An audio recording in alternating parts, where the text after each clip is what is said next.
Continuamos en este festival que promueve el cine latinoamericano y le brinda oportunidades a los jóvenes talentos que comienzan su carrera en el mundo audiovisual, invirtiendo en su educación, desarrollo y exponiendo sus trabajos. En este contexto, que presenta desafíos, cambios, pero también oportunidades y nuevas modalidades, nos planteamos hacer un reset.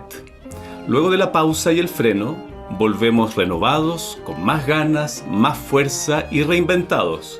Buscamos en esta edición recomenzar, volver a la filmación, volver al set y hacer surgir con mayor fortaleza la industria cinematográfica. Quiero recordarles que pueden seguir los distintos momentos del festival en fasciuni.com. Los cortos ganadores de años anteriores estarán en la sección Películas y pueden compartir en las redes sociales sus comentarios en Fasciuni Becas con el hashtag Fasciuni y hashtag FasciuniFest. A través de un intercambio enriquecedor de experiencias, ideas y subjetividades con reconocidas personalidades de la industria cinematográfica, esta iniciativa se sitúa como un espacio de posibilidades y oportunidades para la próxima generación de cineastas. Todo esto gracias a nuestros socios que nos apoyan: DirecTV Latinoamérica, AT&T, Sky Brasil, Warner Media, HBO Max, USC School of Cinematic Arts, Creative Artist Agency, TV Cortos y a Sundance Collab, que forma parte del Sundance Institute. Ya hemos recorrido a lo largo de esta hermosa jornada todas las etapas de la producción audiovisual. Comenzamos preguntándonos por el aprendizaje en cine para reflexionar luego sobre el desarrollo de una historia. Ahora llegamos finalmente al último momento, el de la distribución de la producción cinematográfica. En este conversatorio hablaremos sobre cine y público, modelos de distribución. Nos acompañan en este encuentro Juan Manuel Domínguez, Claudia Sparrow y Alejandro de Gracia. Bienvenidos, bienvenida. Juan Manuel es periodista, gestor cultural, editor, curador y programador de festivales de cine y de historieta. Trabaja en eventos como Bafisi, Seattle International Film Festival y el festival South by Southwest. Fue codirector de Baficito Animado, editor de libros sobre Peter Bogdanovich y Nanni Moretti, y ha colaborado en medios como El Amante, The Comic Journal, Rolling Stone, Inrocuptibles, Diario Perfil, Rock Deluxe y otros. Es autor del libro Super Hollywood: Los héroes del cómic salvan al cine. Claudia Sparrow, nacida y criada en Lima, ha sido reconocida como una de las cineastas más prominentes del Perú. Su reciente documental Máxima, sobre la activista peruana Máxima Acuña, quien está luchando contra la empresa minera más grande del mundo, ganó el prestigioso premio de la audiencia del Festival de Hot Dogs 2019, además de más de 10 premios internacionales de festivales como el IDFA, Slapdance, Palm Spring International, entre otros. Su largometraje I Remember You fue estrenado en salas de cine y plataformas digitales en el 2016. Y su cortometraje, El Americano, ganó un premio Emmy en el 2009. Claudia es graduada del American Film Institute, donde estudió dirección de cine y recibió el premio de mejor dirección Franklin Schaffner por su trabajo en El Americano. Claudia es becaria de Fulbright y alumna del Film Independent 2018. Ahora le damos la bienvenida a Alejandro de Gracia. Él pertenece a una familia que lleva más de 55 años en el negocio del entretenimiento. Su padre trabajó para Warner Brothers durante más de 25 años. Se ha desempeñado en el medio cinematográfico desde muy joven. Después de muchas películas distribuidas en Argentina y también en Latinoamérica, inició su propia empresa de distribución llamada Energía en 2009. Ya ha distribuido más de 360 películas a lo largo de la región. Produjo la serie Casi Feliz y el documental Del estrés a la felicidad, entre otras producciones. En el 2019 ha cofundado Tiger House, una empresa de desarrollo, producción y distribución que participa en todas las etapas de producción y distribución, ayudando a los creadores a compartir sus proyectos apasionantes con el mundo. Les damos la bienvenida a Fashion-Fest, Claudia, Juan y Alejandro. ¿Cómo están? Un Gracias, gusto. Néstor. ¿Cómo están? ¿Cómo los ha tratado la pandemia, el encierro, todos estos tiempos tan extraños que estamos viviendo? Al menos si yo voy a tomar la palabra, tenemos mucho miedo de pisarlos, así que por lo menos no perdimos la forma, ninguno de todos nosotros. Pero, ¿cómo nos ha tratado la pandemia? Con mucha suerte, obviamente, a la hora de compararse con los que no la Ujú. tuvieron, pero supongo que a casi todos en esta mesa nos pica un poco bastante lo que está pasando con el cine, ¿no es cierto? Ese lujo que tenemos en nuestra vida y que para muchos de nosotros es nuestra vida.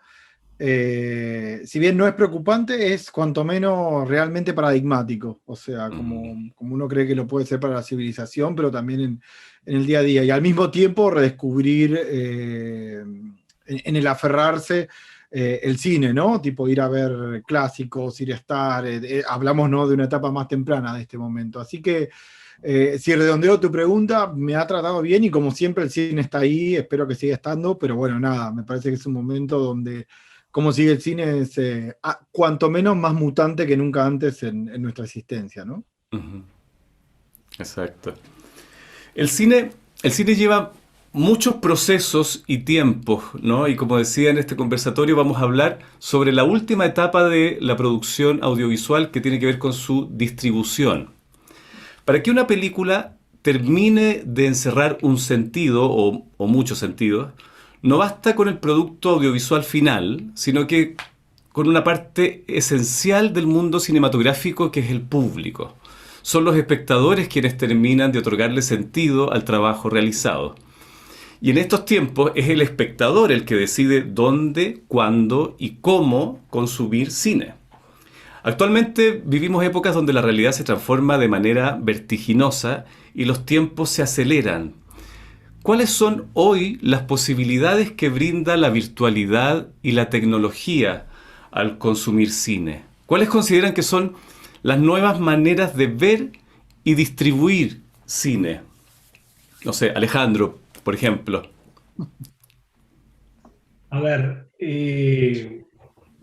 claramente la llegada de las plataformas hizo un impacto de forma muy, muy importante en la comunidad. O sea, yo lo vi desde que Netflix irrumpió y cómo se convirtió en un player global, eh, cómo empezó a cambiar todo. Es más, una charla que tuvo Ted Sarandos, que es el director de contenidos de Netflix en Cannes, él dijo, venimos a colaborar, pero también a hacer una disrupción, digamos, del sistema que estaba creado.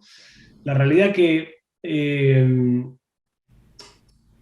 muy complejo lo que está pasando, la verdad no, es muy difícil predecir qué es lo que va a pasar. Sí hay una cuestión que yo creo que es la primordial, que es que la gente está consumiendo mucho contenido, porque a la gente le gusta el contenido, por lo cual eso es algo muy bueno. No es que se alejaron de ver películas o ver series o ver documentales, al contrario, creo que la cultura de ver contenido está siendo más rica en el consumidor, que eso es algo extraordinario. Después, obviamente, por un tema de gustos, pero yo soy un amante del cine, a mí me gusta el cine, me gusta ir al cine, también me gusta ver en plataformas, pero la experiencia de cine es de donde yo partí, entonces me encantaría, digamos, que la transformación que se está dando no deje afuera, digamos, ese lugar, que no creo que suceda, la verdad es que no creo que vaya a suceder. Sinceramente, creo que sí lo que va a suceder es que había una tendencia que el contenido medio, no el contenido blockbuster, ni el contenido art house, había una tendencia que el contenido medio ya le estaba costando mucho a nivel de rentabilidad de las salas de cine. Ujú. Y yo creo que el lugar donde va a quedar el cine es blockbuster o art house. Me parece que va por ahí. Y va a convivir el cine, va a convivir las plataformas, pero bueno, estamos en un proceso de entendimiento cómo va a quedar la nueva realidad, ¿no? Creo que en nuestras propias vidas, ni siquiera en el negocio del entretenimiento. Creo que todos es, bueno, ¿cuándo aparece, si esta es la nueva normalidad? Uno se está acostumbrando también, ¿no? Tantas cosas han cambiado. Claro. Néstor, yo Claudia, aprovechan sí. ahora que estás preguntando eso, creo que es un poco relevante justo con la experiencia que tuve con mi último proyecto, mi documental Máxima, porque fue muy interesante.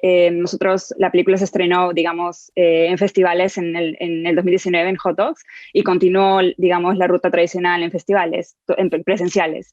Pero justo el año pasado, que empieza la pandemia, teníamos un montón de eventos, también viajes que teníamos para participar en festivales, conferencias y todo, y pasa la pandemia y todo se cancela, ¿no? Entonces todo se convierte virtual inmediatamente.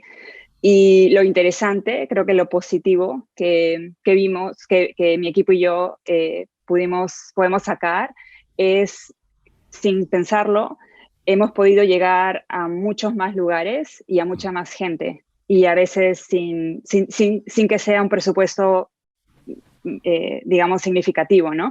Y eso creo que ha sido bastante inesperado y bastante positivo, que si bien lo teníamos planeado, organizar eventos, no sé, de repente en Perú, de repente en Estados Unidos, o que puedan ser diferentes países europeos, esta vez lo hemos podido hacer mundialmente, o sea, era como alucinante poder hacerlo, y como te digo, sin que hayamos tenido que cubrir ese costo de viajes, de organización, de alquilar lugares. Entonces creo que desde ese punto ha sido, en esta experiencia en particular, bastante positivo. De todas maneras. Las puertas que se te abren virtualmente, Claro. ¿no? Claudia, que se pierde también, ¿no? Porque obviamente ha sido diferente y justo como te digo, me pasó vivir las dos cosas, de poder conectar con la audiencia cara a cara y luego tener que hacerlo obviamente en pantalla, es diferente, pero también han habido bastantes positivos. Sí. Claudia, perdón, Juan Manuel. Hay algo que dice Alejandro que es crucial y que el ejemplo de Claudia también ayuda, que es, digo, estamos en los primeros 11 años del nacimiento de la nueva industria del entretenimiento. Desde que Netflix liberó su primer contenido original, no pasaron ni 11 años. Es como si en 1929 estuviéramos hablando, bueno, ¿cuál es el futuro de Hollywood? No sé, digo, a esto claramente cambia todo las plataformas y este modelo del que hablaba Claudio obviamente también cambia todo, porque un montón de cambios que tenían que ver con la distribución, que es el tema que nos atañe acá, que podrían llegar a pasar, eventualmente fueron un Big Bang, fueron radicalizados. Digo, uno puede ir desde HBO Max y su decisión de estrenar directamente en plataformas y en cine películas gigantes, ¿no? No películas como hablaba Alejandro, que a veces, ¿qué pasaba? El contenido que no es el que sale 120 millones de dólares o el contenido que sale 15 millones de dólares, que es más o menos, por tirar dos números absurdos, ¿no? Pero son más o menos, contenido que está en el medio, que a veces lo podía recibir o generar una plataforma, también ahora empieza a ser remoldeado. Porque lo que tenemos ahora es, el cine gigante también llega a las plataformas, y la guerra de plataformas, al menos en la región, desde hace 2 meses, está rojo vivo. Digo, HBO Max ya está acá, Netflix hace rato está acá, Disney Plus tardó un año en llegar, DirecTV Go, hay un montón de plataformas que buscan generar contenidos. Entonces es, como te decía antes, para no ser redundante, pero es cuanto menos extraño y también es muy pronto para ver a dónde va este camino y cómo hasta se redefine la palabra distribución en este escenario, ¿no es cierto? Exacto. Sí, yo creo que lo que acabas de decir, Juan, tiene que ver con una nueva etapa. O sea, me parece que todos están tratando de encontrar su lugar, su nuevo lugar. Mismo los exhibidores de cine también tienen que encontrar su nuevo lugar. Los espectadores también tienen que encontrar su nuevo lugar. Los creadores de contenido tienen que entender, digamos, el ecosistema para después pensar, digamos, hacia dónde van a ir. Hoy quizás es un poco prematuro porque está todo movido, pero la realidad es que lo que dijo Claudia me pareció también espectacular, porque existen más oportunidades, yo creo, si bien de llegar a una audiencia mundial. Eso es algo extraordinario y de manera muy, muy sencilla y con un bajo costo. Si bien es complejo también llegar hasta ahí. O sea, no le pasa a cualquiera que lógicamente puede llegar a una audiencia mundial. Entonces, hay que navegar esta complejidad como digo siempre, el contenido en definitiva es tan hermoso porque es creativo y la creatividad rompe el status quo y termina imponiéndose. Entonces esa es la semillita que hay que seguir haciendo de que sea realmente potente para después encontrar, digamos, cuál va a ser su canal de distribución. Yo siempre creo que viste que ese es el alma de todo lo demás. Después, bueno, será mejor, peor la distribución, pero ese alma tiene que ser poderoso. Ujú. Claudia, en una entrevista sobre tu última película Máxima, comentabas que cuando conociste la historia de Máxima Acuña, sentiste que tenías que hacer todo lo posible para darle a su voz un gran alcance, ¿ya? Con la importancia que esto significaba para ti. Pero, ¿qué fue lo más difícil a la hora de conseguir distribución y exposición de tu película? Fue un proceso muy frustrante porque es un documental que si bien tiene una temática que es muy relevante para el mercado de Estados Unidos, es en español, porque obviamente la protagonista es peruana. Entonces fue muy frustrante porque esa siempre ha sido una barrera. Toda mi experiencia, si el contenido no es en inglés, hay una barrera muy grande, ¿no? Podemos conversar y sí, que la diversidad, que ahora se apoya más contenido de otros países, pero la realidad sigue siendo de que si la película no está íntegramente o mayoritariamente en inglés, siempre tenemos esa barrera. Entonces era frustrante para mí hablar recientemente con incluso ejecutivos de estos estudios, empresas grandes, y decirme que sí, ¿no? Que como la película hacía el check a todas estas cajitas, pero que sin embargo no podían darse el lujo a poner algo que de repente desde su punto de vista era como más niche, o de repente, y para mí eso fue bastante frustrante escuchar de un ejecutivo latinoamericano que diga es que no puedo programar algo que sea solo específico para Perú.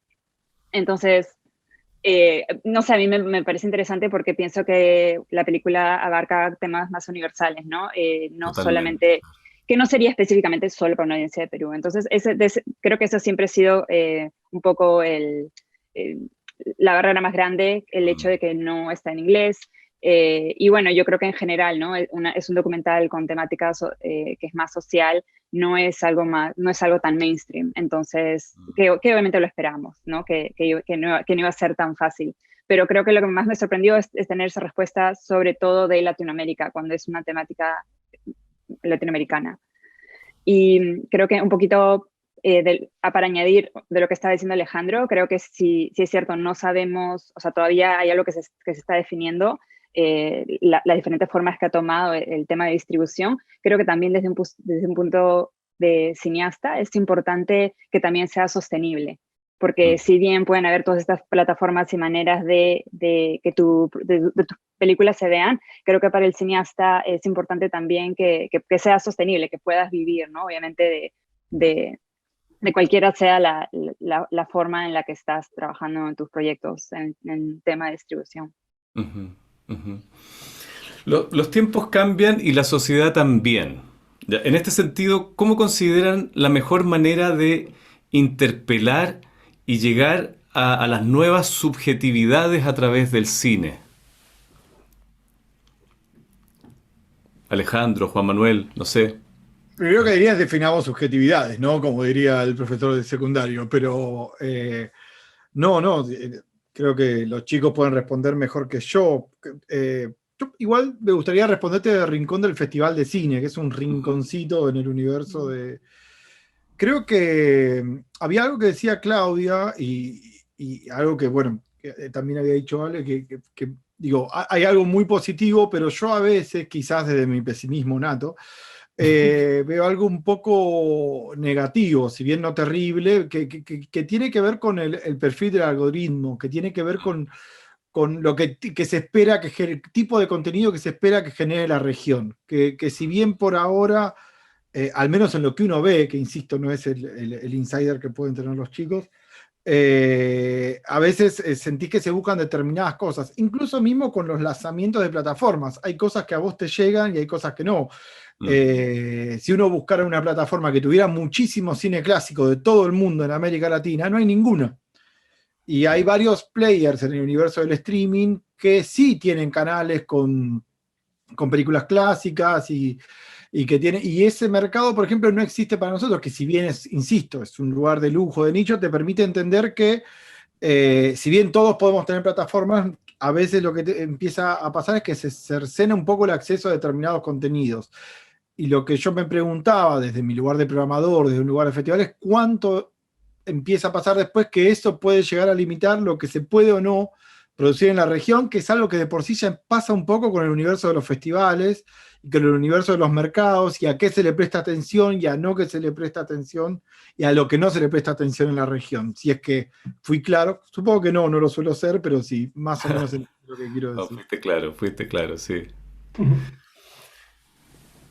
Alejandro, Yo, hablando del tema del algoritmo, si bien es cierto que es una trampa, porque lógicamente está para ayudarte, pero a su vez te simplifica, lo cual es totalmente aburrido, viste, ver siempre lo mismo, o sea, no te hace ni siquiera evolucionar. Y eso pasa no solamente en las plataformas, sino que pasa también en Twitter, no sé, en un montón de medios, que en YouTube, que simplemente te segregan lo que uno quiere ver.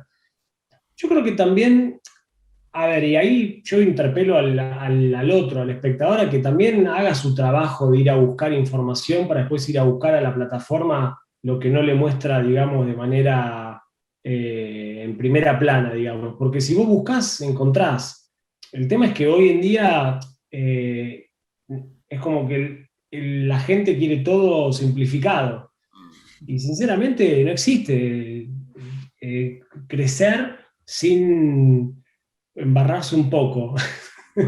Entonces yo creo que en ese sentido, si bien el algoritmo existe, también me he encontrado que afortunadamente en muchos lugares que he trabajado de plataformas existe el algoritmo plus o más la curaduría del profesional que está, digamos, eligiendo contenido o eligiendo proyectos. Y eso lo he vivido. O sea, realmente los profesionales que están detrás son gente que quiere el contenido, que sabe lo que está hablando. O sea, el algoritmo les puede llegar a marcar un parámetro, pero después ellos pueden también tomar un contenido, por más que el algoritmo quizá le diga que no, y lo ha sucedido, en mi caso ha sucedido.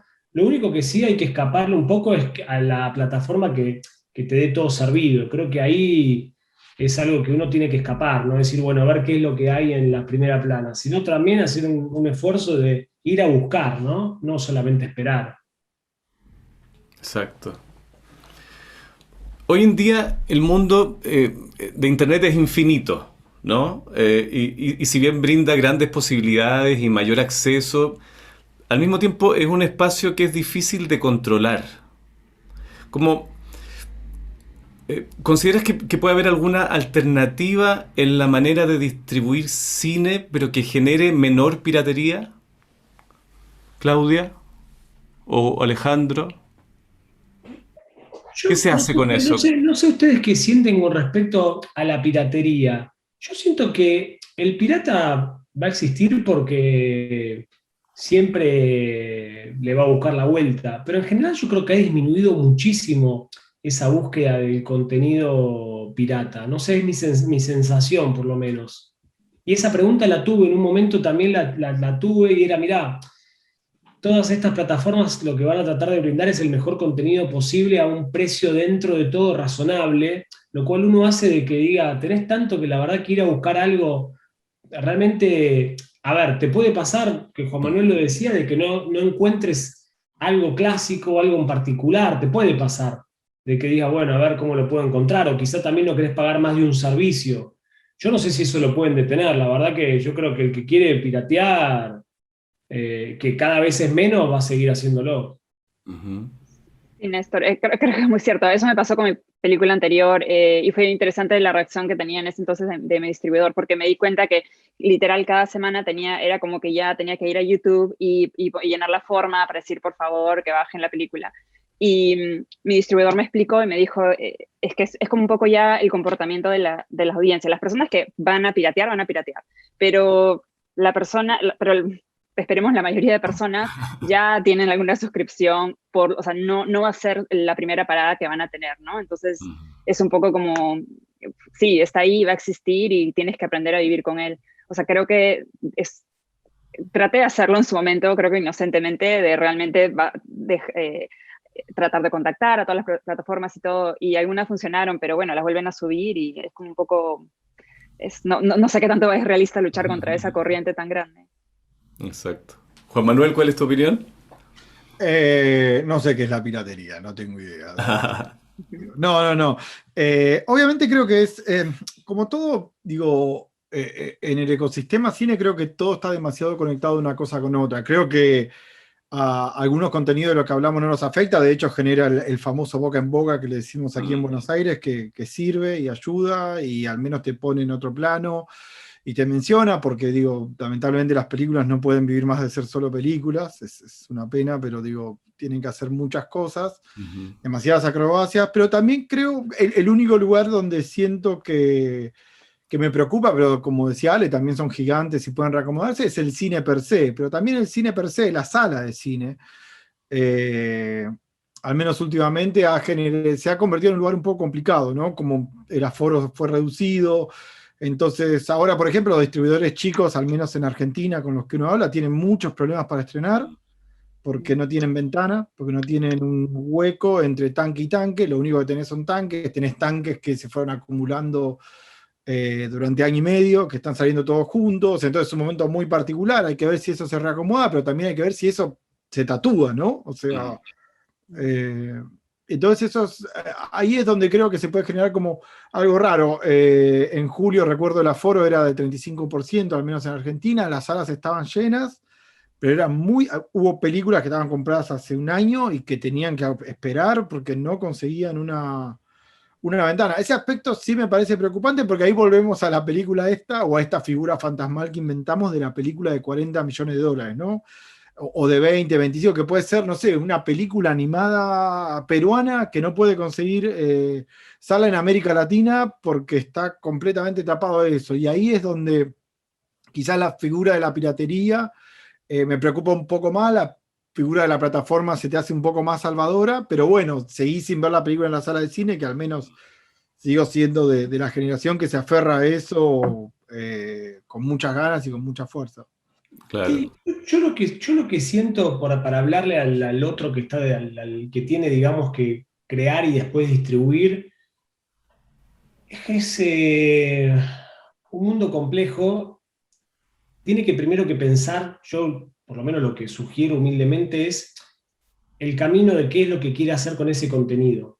No simplemente, a ver, puede no pensarlo y decir yo tengo ganas de contar esta historia y después veré, por supuesto, más vale, está en todo su derecho. Cuando uno tiene algo para contar, muchas veces no pensás en lo que viene detrás. Yo con mi documental tenía ganas de contar esa historia, tardé 9 años hasta que lo pude lograr y después vino el después. Lo que pasa es que, claro, al ser distribuidor, ya más o menos esa parte la tenía bastante clara de lo que podía hacer, pero no es que decía, bueno, va a suceder esto. Dije, bueno, creo que por acá podría llegar a haber un lugar, después lo hubo. Pero es interesante que no solamente piense en el contenido, sino que va a pasar después, porque si no es muy frustrante cuando después te quedás con el contenido en las manos y decís, ¿y ahora qué hago? Porque en definitiva lo haces para que otro lo vea, más allá de la experiencia personal. Entonces ahí pasa que vos decís, bueno, ¿las salas en qué lugar están? Y las salas están en una reconversión, obviamente que no es lo mismo hablar de salas en determinados territorios en donde hay salas de cine, un circuito de cine-arte, como en otros que no lo hay. Entonces en donde no hay circuito de cine-arte es muy complejo porque los espacios son cada vez, antes ya venía limitado, y con esto que es con la comunicación, la acumulación de blockbuster más el aforo, indudablemente que para entrar a una película chica no va a suceder por lo menos de acá, yo creo que a un año por lo menos, hasta que esto se reconstituya. Y después en plataformas hay espacio, pero bueno, también la cantidad de contenidos que ellos reciben es infernal, más las producciones originales también es infernal, por lo cual es salvaje, no es que están entrando a un ámbito, sí, por favor, pase por aquí. ¿Verdad? Las nuevas plataformas nos acostumbran a ver cine cómo y cuando queramos, ¿ya? Algo que choca como con el modelo tradicional del estreno en salas de cine. ¿Qué opinan al respecto? ¿Qué se hace para que la llegada al público de un producto audiovisual sea exitoso? No sé qué quiere responder, digamos. Claudia, dale vos.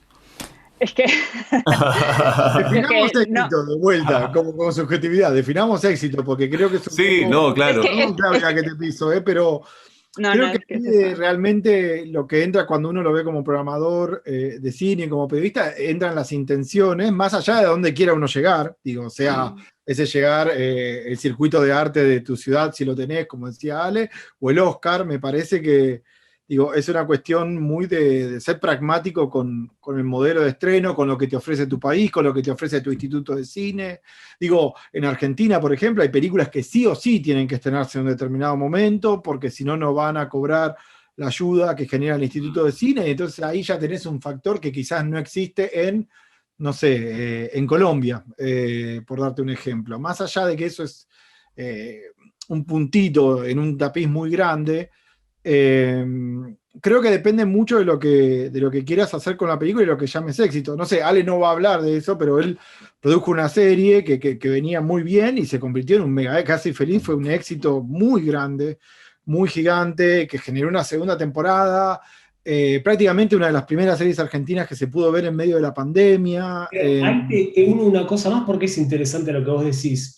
Cuando yo, a ver, ¿cómo surge? Porque quizás con un ejemplo práctico puede surgir la respuesta.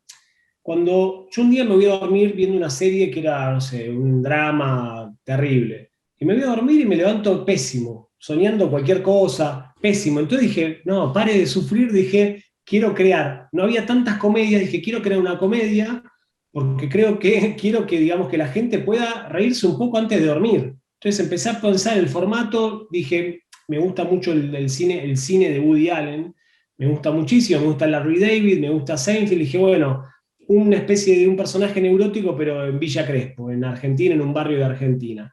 Y surgió desde ahí, sabiendo de que podría haber un espacio para la comedia, porque veía que no existía la comedia. Pero después pasó algo que fue inimaginable, que fue la pandemia, y de golpe la serie se estrenó con toda la gente en la casa.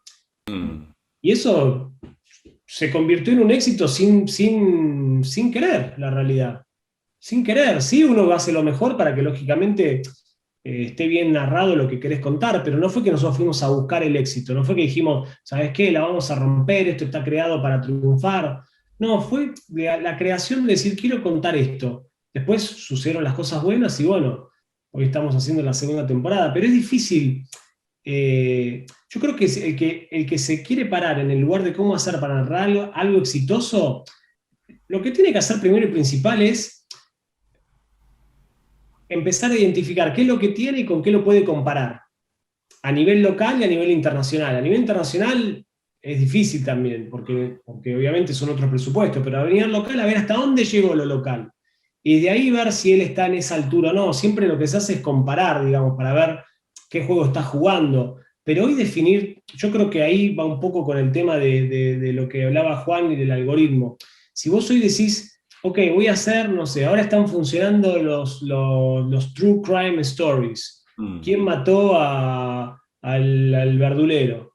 Y van y ven la sangre del verdulero ahí por todas las tomates, por toda la banana, ven ahí, dicen, vamos a matar a otro para ver un true crime de otro. Y quizás cuando se estrena esa tendencia ya pasó. Entonces te quedás ahí como, pero no era que... Entonces es complejo ir a buscar el éxito así como voy a crear la fórmula. Yo me acuerdo que cuando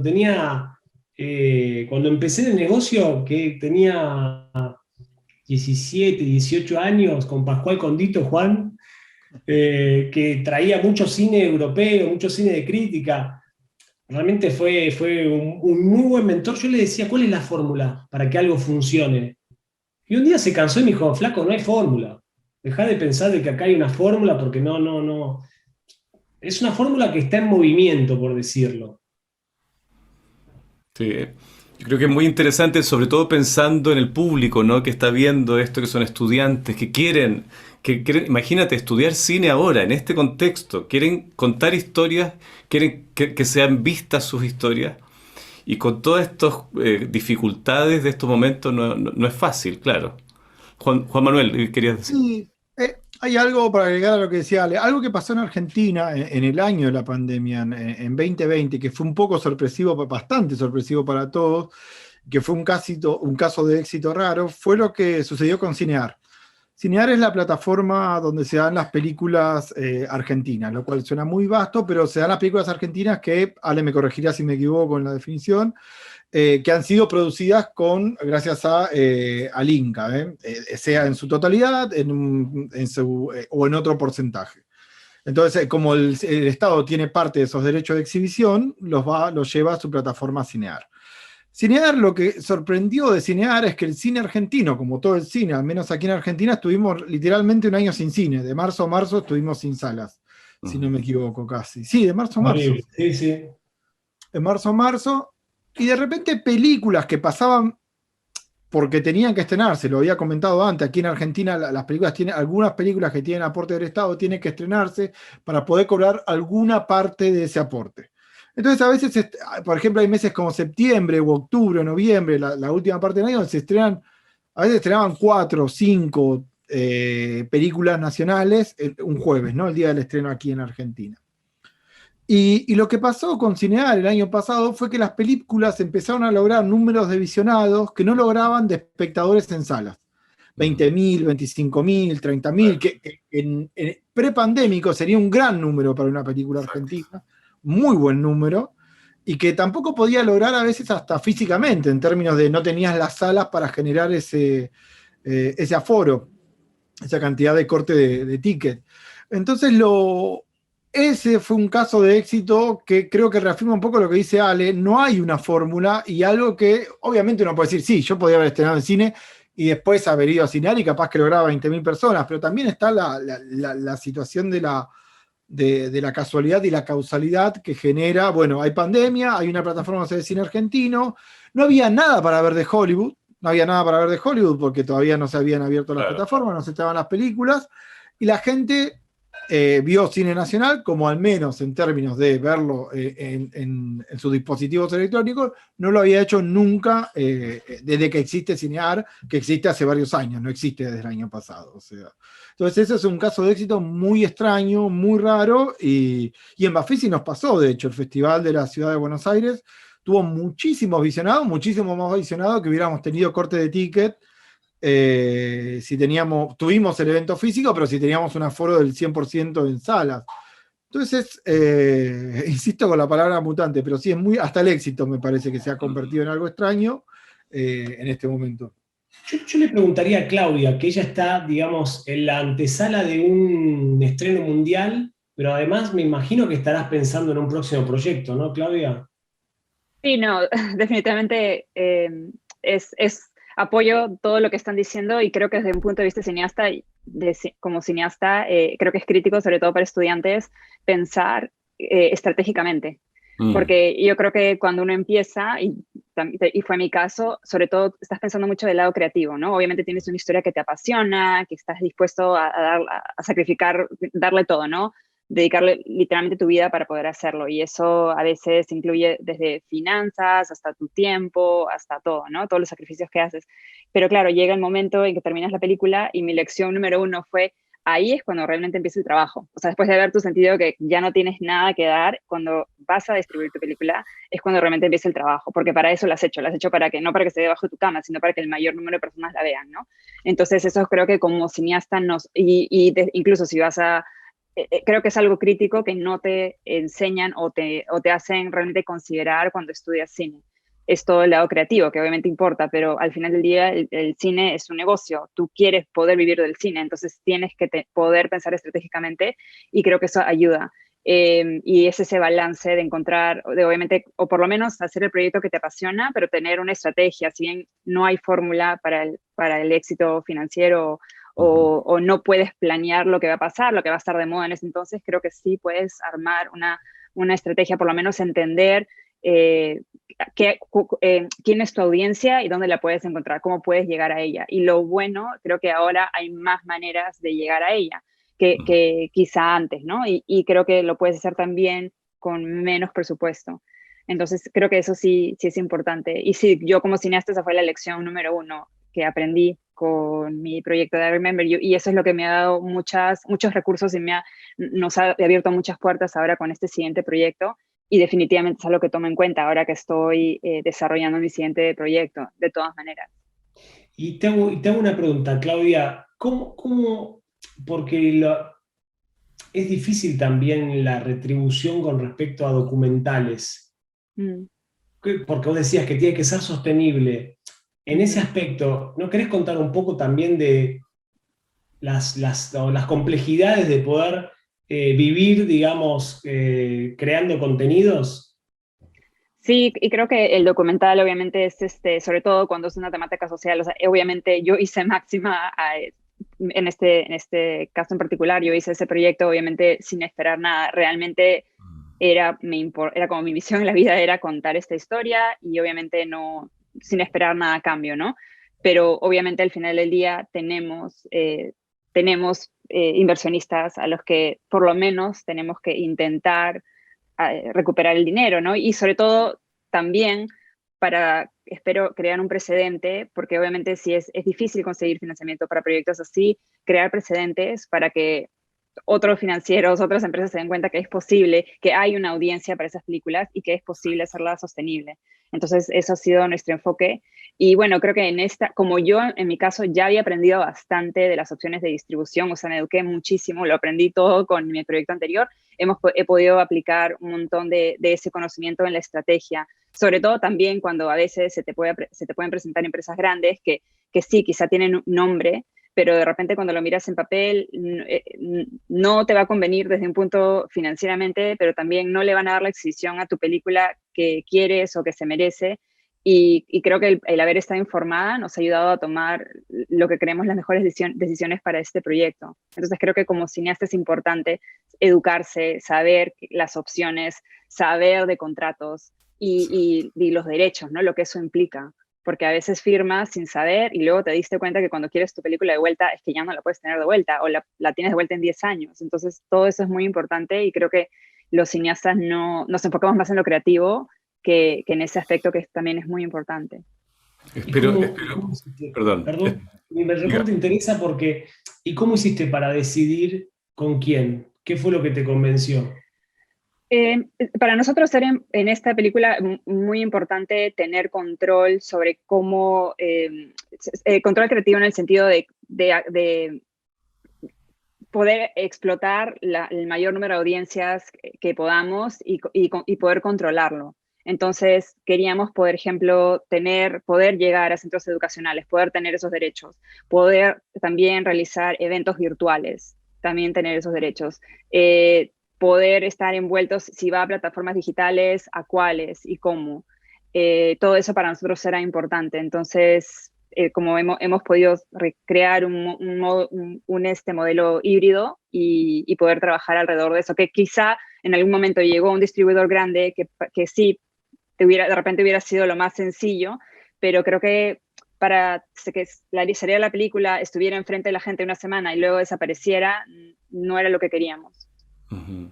Me imagino a los estudiantes y las estudiantes tomando nota, ¿no? Porque esto es muy valioso, es muy valioso. Gracias por compartir esa experiencia.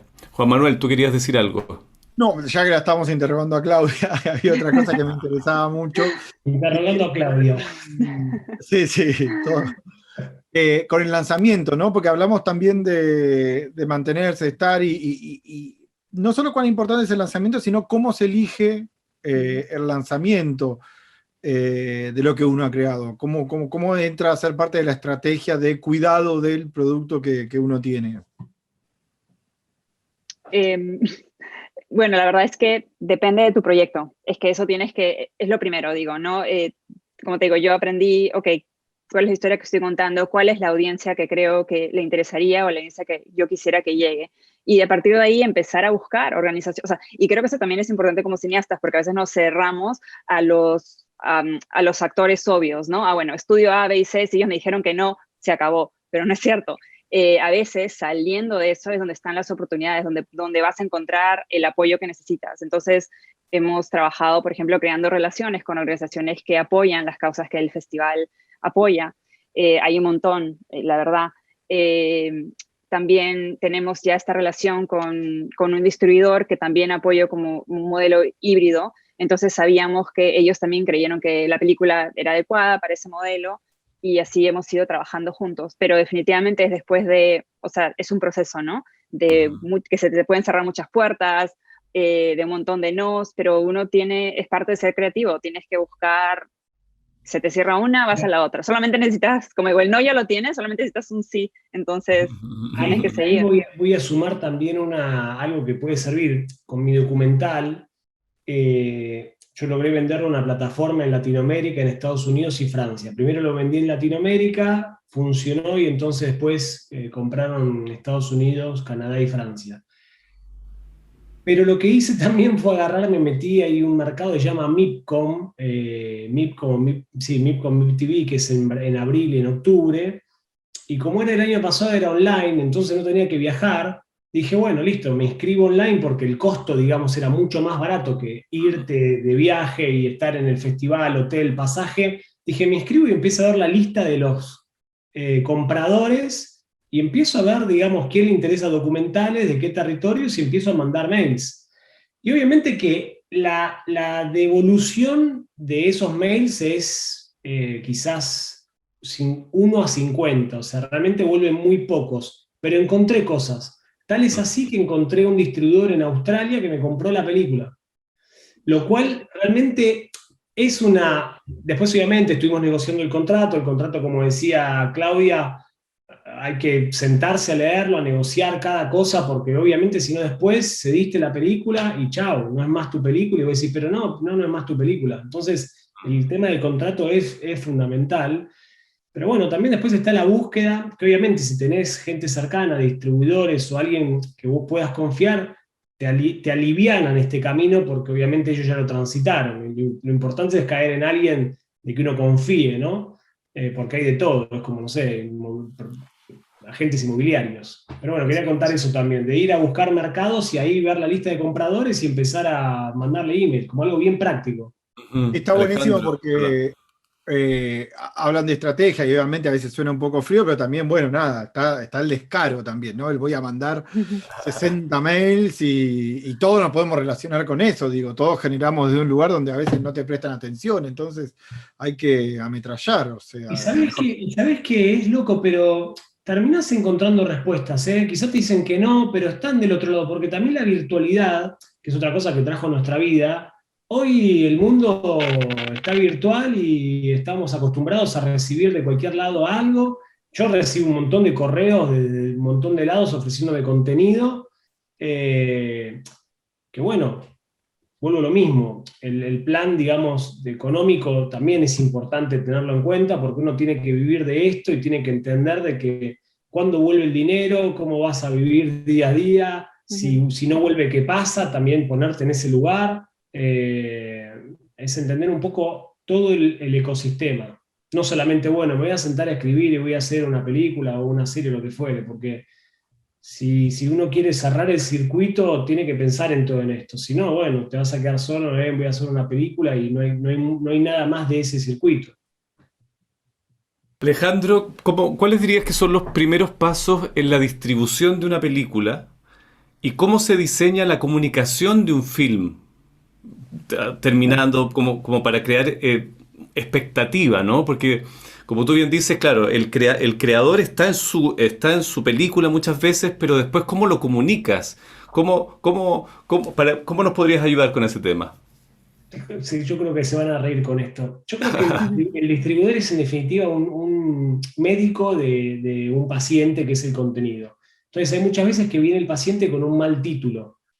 Entonces yo digo, tiene titulitis, hay que cambiar, hay que extirpar el título y cambiarlo y ponerle otro. Que obviamente ahí hay mucha controversia porque muchos títulos no tienen nada que ver con el título original, pero bueno, que la traducción no funciona, entonces el distribuidor tiene que, porque el título es muy importante a la hora de de que la gente accede a un contenido. Aunque parezca mentira, es como vos tenés que tratar de limpiar las barreras de entrada, para que si alguien dice, a ver, ¿qué hay acá? Bueno, en esa limpieza de las barreras de entrada se entre más fácil. Cuanto un título malo es una barrera de entrada más fuerte. Entonces, ahí empieza el arte de la comunicación, que es para películas o para vender un candidato político o para lo que fuere, que ahí están también los límites de lo ético, ¿no? ¿Qué es lo que uno hace para, lógicamente, vender? Pero bueno, es complejo porque hoy hay una sobresaturación de información, entonces imponer, digamos, una idea, tenés que ganarle a otras ideas para imponerlas, y ahí, bueno, está lo intrínseco del contenido, lo que el contenido genera, digamos, ¿cómo se dice?, atención, y después tenés lo que uno hace en la campaña de comunicación. Yo por lo que veo, en las plataformas, salvo las películas muy grandes, no comunican lo demás. En la plataforma es un poco de escroleo, título y a ver los primeros 2 minutos a ver si me enganchó o no me enganchó. En el cine, antes se usaba de hacer campañas y obviamente ahí está el rol de los periodistas en el cine era clave. O es clave, no voy a decir era, es clave. Hablo un poco del pasado porque no sé para adelante qué pasa, pero por lo menos que se hable, un ecosistema que hable de algo es muy importante. Yo recuerdo una película que estrenamos que era la ganadora de Palma de Oro de Cannes, rumana, 4 meses, 3 semanas, 2 días. La verdad que era una película muy difícil, pero que esa le impuso, digamos, la película en sí, pero también lo que todo el mundo hablaba de la película. Y terminó funcionando muy bien y gente que quizá no hubiera ido fue porque también se hablaba de eso y bueno, había que verlo. Entonces, creo que no hay que menospreciar lo que se hace a nivel comunicativo desde el póster, desde la imagen que se muestra, desde una frase que invita a ver y desde un título. Eso no hay que menospreciarlo porque son factores fundamentales. Hay que pensarlo también. Claudia, ¿te gustaría sumar algo sobre el tema? No, creo que estoy totalmente de acuerdo. Ese es el trabajo que a veces que no nos gusta, pero es muy importante, porque al final nadie va a vender mejor tu película que tú. Entonces Claro. tienes que saber que todo lo bueno, lo malo y lo que decía de saber venderla, ¿no? Saber quién es tu público, qué es lo que quieres, a dónde quieres llevarla. ¿Qué pensás, Juan Juan? Manuel. ¿Qué pienso? Pienso, obviamente egoísta, con todo respeto a ustedes, pienso en el universo de los festivales de cine, cuánto daño y cuánto bien han hecho al mundo del cine, ¿no es cierto? Pienso que un festival de cine, hay diferentes festivales de cine, los hay privados gigantes, Ale hablaba de MIPCOM, que es ahí, si no me equivoco, es en Cannes, y lo generan ahí y es una cosa. Pienso en Bafisi, que es un festival financiado por el gobierno de la Ciudad de Buenos Aires, por ende es estatal, entonces tiene otras responsabilidades para con el cine que se hace en la región y para con los ciudadanos que ven cine.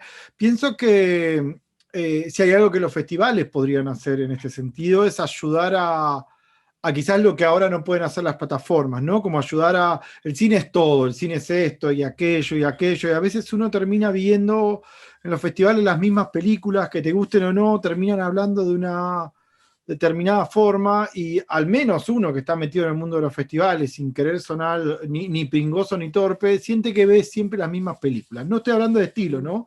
Sino que los festivales quieren tal película, como si todos los clubes de fútbol quisieran al mismo jugador. Entonces, bueno, dame clon de este jugador. Bueno, pero es el quinto clon. Bueno, no importa, dámelo igual. Y los festivales de cine, la responsabilidad que siento que pueden tener en este escenario, porque es un lugar, primero, un festival de cine es un lugar vital para un estudiante.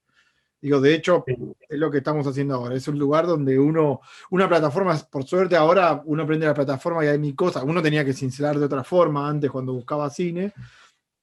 Me parece increíble eso, pero un festival de cine, el evento, el estar ahí, que los agentes estén ahí, que el distribuidor pueda ver la película en una sala, pueda ver cómo funciona en una sala, que el productor vea lo que podés hacer. Digo, creo que lo que digo no busca anular nada de lo que se dijo antes, pero creo que el cine como Big Bang de un instante creativo sigue siendo importante, y como Big Bang de una forma de vivir, el cine también es importante y de crearlo y de recibirlo. Creo que los festivales de cine deberían ser un poco más responsables a la hora de mostrar prioridad, de mostrar que el cine es enorme y que hay un montón de cosas, incluso mostrar cosas que puedan parecerte lejanas a lo que vos mostrarías, ¿no?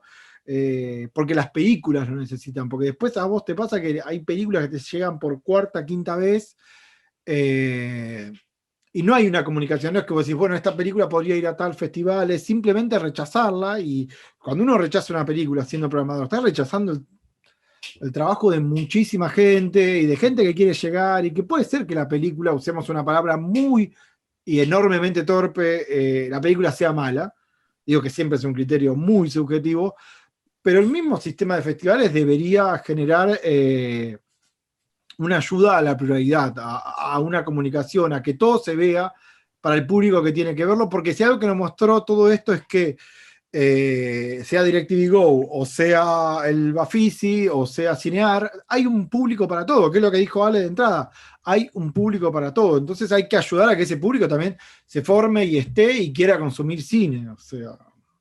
Ahí lo que agrego es que yo creo que necesitamos entender también como sociedad, dejar de que uno sea el ganador de todo, que haya un solo ganador en lugar de que coexistan. Que coexista un todo, que en un festival de cine exista lo comercial como también lo artístico, porque lo que decía Juan me parece también importantísimo, porque la experiencia del cine es tan linda cuando uno se siente en una sala. Yo he visto películas que las ves fuera de una sala y es otra película. Realmente lo he vivido. Películas de comedia, es más, voy a dar un ejemplo. Hay una película que se llama Fase 7, una película argentina que es sobre una pandemia que se suscita en Buenos Aires y de golpe se encuentra un protagonista encerrado en su casa con su novia y un vecino loco. Esa película la veías en la sala con gente y la gente se reía y era una comedia. La veías fuera en tu casa y era un drama. O sí. Entonces digo, ¿cómo puede ser? Te juro, eran dos películas diferentes. Y yo creo que ahí deberíamos tratar de que el ecosistema se ayude para, lógicamente, tratar de maximizar todos los espacios, que en definitiva hace que sea más rico todo, ¿no? Cuando hay más cantidad de voces, hace que todo sea más rico, ¿no? Que simplificar en solamente un alimento. Me parece que es fundamental esto como industria. Se nos va un poco el tiempo. Me gustaría preguntarles, pensando que estamos en un espacio dirigido al ambiente estudiantil, gente que se está abriendo, ¿no? Camino en la industria cinematográfica. ¿Qué le dirían a todos aquellos que están estudiando cine hoy? Quien quiera comenzar, por favor. Yo les diría de que es una etapa claramente de renacimiento del cine, y que si bien hay un montón de cosas que se están definiendo, también es un periodo muy interesante con muchas puertas para nuevo talento, para nuevas voces, para nuevas formas de cine también, y que al final del día, nos guste o no, pero las películas las estamos viendo así, o sea, probablemente ese es el futuro. Entonces, aprovechar esas oportunidades. Ahora ya no tienes que esperar a que alguien te dé permiso, o sea, puedes crear películas y puedes llegar al público directamente. Entonces, que no tengan miedo, que sigan su instinto y aprovechen estas oportunidades, porque el cine, las formas de ver cine se están transformando, y ellos van a ser parte de esta de este nuevo cine, la verdad. Juan Manuel. Sí, primero que nada, muchas gracias por la aventura. Y segundo, de mi parte, al menos del rol que me toca, vean cine. Vean cine, vean todo el cine que puedan en la medida que puedan. Vean cine, no se enojen con el cine todavía, sobre todo si están aprendiendo a filmar. Vean cine, vean películas que les parecen malas, vean películas que les parecen increíbles, vean películas que son trending topic, vean películas que no lo son. Creo que, obviamente estoy en un lugar muy distinto de los chicos, pero pocas cosas te muestran lo poderoso que es el cine como el cine. O sea, y aprender qué tipo de cine te habla y qué tipo de cine no te habla es súper importante. De mi parte, para entender el mundo, ¿no es cierto? Supongo que para ellos para entender su profesión, pero Ujú, Vean cine donde sea, como sea, pero traten de hacerlo de la forma más variada posible, siempre. ujú. Alejandro. Sí, yo ahí comparto lo que dijeron ambos. Yo lo que estoy haciendo ahora, por ejemplo, estoy viendo charlas, hay una plataforma llamada Masterclass, estoy viendo charlas de James Cameron, de distintos, de Scorsese, de un montón bueno, de Aaron Sorkin, de un montón de realizadores impresionantes que digo, te están enseñando, digamos, su oficio. Digo, esto es espectacular, por lo cual seguramente en YouTube van a encontrar charlas también estos, gente extraordinaria que te cuenta. Es más, yo mi documental, yo estudié administración de empresas, no estudié cine. Y mi documental lo armé porque Scorsese dijo, si tenés una historia para contar, agarrá una cámara y contala. Buscá la vuelta para contarla. Obviamente después estudié hice un curso con Campanella y Aya Bornek sobre escritura, entonces entendía, digamos, cómo se cree. Bueno, estoy hace muchos años mirando cine, como dice Juan, o sea, realmente, y después tenía, como dice Claudia, algo para contar y lo quería contar, no me importaba cómo, también con la serie Casi Feliz. Lo único que yo sí, en los estudiantes de cine, les diría es, está bien ser romántico, está bien soñar, porque es lo más lindo que hay, pero también sepan de que lo que están eligiendo en este momento de sus vidas, para poder tener éxito, para poder vivir de ello y sentirse pleno, le van a tener que dedicar mucho tiempo. Realmente la elección es importantísima y tiene que pensarse si realmente se ven dedicándole su vida a esto, porque en definitiva para poder lograr una carrera tienen que realmente sentir de que quieren vivir de esto y dedicarle su vida, o sea, no es que es un camino fácil, es un camino que te tiene que gustar mucho y apasionar como a nosotros nos apasiona. Y bueno, que sean sinceros con ellos, ¿no? Que creo que ahí arranca todo. Bueno, esto es lo que quiero hacer para mi vida y después también qué contar, porque hoy en día también hay una crisis de qué contamos. Creo que también hay una crisis importante de qué estamos contando. Hay mucho también contenido que realmente decís, yo esto ya no quiero ver más.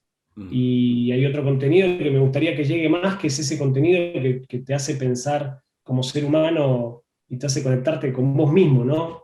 Y ese es el que más quiero ver, que siga apareciendo. Y por último, para finalizar esta conversación que he disfrutado mucho y les agradezco el tiempo y la pasión y sus conocimientos, quiero preguntarles con las posibilidades que hay actualmente, hoy. ¿Se ve hoy más cine que nunca? Hay más cine al alcance de la mano que nunca. Digo, yo abro algo como si fuera un libro y tengo películas. Eso creo que es así. Lo otro no sé si te lo podría responder. Supongo que, digo, a términos estadísticos, hay millones, en este edificio hay millones de películas. Antes había decenas de películas en una ciudad. Digo, obviamente que sí, hay más cine. Creo eh, Pero que igual lo que hay que hacer. ¿hay más cine o hay más contenido? Claro, eso te iba a decir, eso es lo que no podía cerrar. ¿Hay más cine o hay más contenido? Yo creo que es una pregunta todavía que no podemos responder. Lo que creo que sí hay todavía, 100 años después, es todavía hay ganas de ver relatos de esta forma. Digo, eso es lo más importante. Entonces, creo que eso es lo que más me impresiona, que ni siquiera diría cuidaría porque no sabría ni cómo cuidarlo, creo que estaría otra gente. Pero lo que más me impresiona es que sí, hay ganas de ver relatos contados como se contaban hace 100 años. O sea, eso a mí me impresiona en este medio y en muchos otros, pero eso sí me impresiona mucho. Que hay gente que puede pensar que esto es el fin del mundo y quiere seguir viendo relatos. O sea, digo, eso me parece que es lo más poderoso, o sea, lo más orgánico del cine. Entonces sí, eso al menos está, eso es la fuerza que está, eso es lo más importante. Bueno, Claudia, ¿qué pensás? Claudia, ¿quieres? Estaba pensando. Es que quería terminarlo en una onda más positiva. No, es que sí, quiero pensar que sí, quiero pensar que el cine como cine va a continuar. Creo que van a haber muchas personas que sí, o sea, obviamente esa es mi manera favorita y es a lo que le dedico, pero sí, también tengo que reconocer que de repente cuando lo veo, de repente generaciones más jóvenes, ya quizá no es su primera preferencia lo de ir al cine o sentarse a ver una película de hora y media o 2 horas, ¿no? Pero yo creo que eso también depende por las opciones de cine que se están viendo o la falta de opciones de cine que se está viendo. Creo que bueno, ese es otro tema, pero yo creo que sí, estoy de acuerdo en de que esta forma de ver películas, o sea, definitivamente la gente lo quiere seguir viendo. Creo que está en manos de nosotros los creadores de hacer que la gente quiera seguir saliendo de su casa y por un contenido que piensen que merezca la pena verse en pantalla grande como una experiencia colectiva, ¿no? Yo creo que eso es ahí donde estamos nosotros teniendo que hacer el trabajo. Sí, a mí me pasa, tengo 2 hijos chiquitos, de 9 y de 6 años, y el otro día vi Luca. La verdad que a mí me encantó. Vengo de una familia italiana, la verdad que me gustó mucho y los veía a ellos también cuando se conectan con las películas y dejan de conectarse con Roblox o TikTok o lo que fuere. Es otra experiencia para ellos mismos también. Los relaja, los conecta con ellos, están en un punto evolucionando. Cuando están en lo otro están como en la masticando nada. el tiempo, ponele, o Claro, sea. en la nada, era como la historia sin fin que decía la nada avanza. Bueno, yo creo que hay que tratar de que todos los que están del otro lado logremos de que la nada no avance. Excelente. Exacto. Muchísimas gracias por compartir un momento tan interesante con nosotros en este espacio de intercambio que brinda Fasciuni Fest. Les agradezco, Claudia, Alejandro, Juan. Hemos llegado al final de este festival y quiero agradecer a todos los que nos han acompañado en esta nueva edición, a los estudiantes que se forman para desarrollarse personal y profesionalmente, a los docentes y mentores que con compromiso y dedicación enriquecen la enseñanza, y a toda la gente de la industria cinematográfica que ha sido inspiración para cada amante del cine. Hoy, debido a las posibilidades que nos brinda la digitalización, nos encontramos en formato virtual y con un alcance a toda Latinoamérica y el mundo. Ha sido realmente un honor poder conversar con gente tan talentosa y llena de experiencias para compartir hoy con todos nosotros, los jóvenes estudiantes, los amantes del cine, los realizadores audiovisuales, entre miles de personas más. Espero que hayan disfrutado de esta jornada y que se lleven inspiración, historias y aprendizaje. Quiero agradecer nuevamente a quienes hacen posible esta iniciativa: DirecTV Latinoamérica, AT&T, Sky Brasil, Warner Media, HBO Max, USC School of Cinematic Arts, Creative Artists Agency, TV Cortos y a Sundance Collab, que forma parte del Sundance Institute.